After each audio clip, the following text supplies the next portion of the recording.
Splatoon 2 is less than a week away, and myself along with the majority of the community are on the edge of our seats in anticipation. This video is for people already in the community as well as newcomers who want to get into playing Splatoon 2 competitively.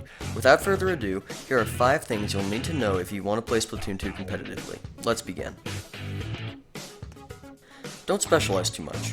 When I refer to specializing too much, I mainly am referring to maining a single weapon. Here's the thing, no weapon will be outstanding on every map and mode.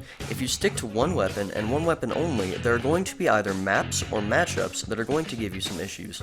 Furthermore, Splatoon 2 is rumored to receive constant updates just like the first game did, which means that there are going to be new matchups, maps, buffs, and nerfs that will change how a weapon must and mustn't be played, not to mention community-caused shifts in the meta.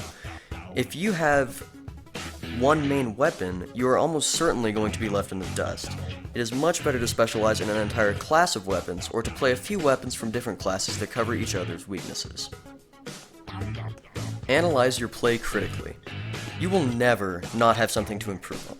There will be many ways to improve in Splatoon 2, but just like anything else competitive, looking at your film and analyzing your mistakes will bring what needs improvement into clear light.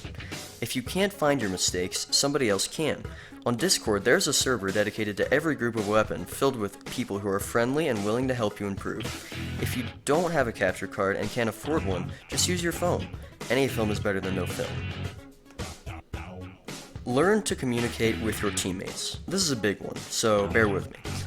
Most people that will be playing the game won't need to worry about communication, but for those who truly want to be the best, it's crucial. Communication is the difference between 4 players that are really good and a top team. There are 3 major categories of communication in Splatoon: callouts, requests, and coordination. Callouts are simply alerting your team to where an enemy is. Callouts are important because if done right, they should prevent surprise encounters, which are almost never won in competitive. Requests are asking your teammates for something. For instance, if you are a charger and a blaster is pressuring you, you might request that somebody take out said blaster.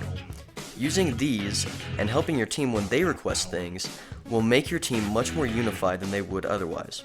Lastly, coordination is callouts that generally boost awareness of what is going on. Calling out wipes or near wipes for either team, mentioning specials, mentioning what you are planning to do, and many other things are coordination. These enhance awareness, which will be extremely important in Splatoon 2. If you master communication with your teammates, your team will improve quickly. Practice. Duh.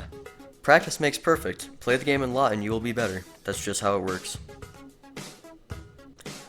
Fortify your mind.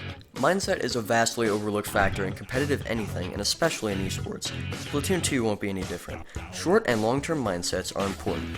This video is kind of long already, so I'm going to only talk about the short term. But know that when it comes to long term, if you focus on constant improvement, you'll be good to go.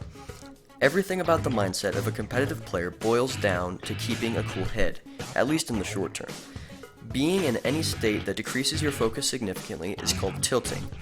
The most common form of tilting is raging, and spoilers, you will not beat a top team if you are in an enraged state. Other emotions can cause tilting also. To see if you are tilted at some point, look back on the film and see if you are making bad decisions. The other common problem I see is players dwelling on past mistakes. The only information that is useful to a player or team for winning the match is information about the current and potential future scenarios. Past mistakes are for analysis after the session of play, in analysis of the film. If you keep a cool head and don't dwell on past mistakes, you will be well on your way to improving as a player.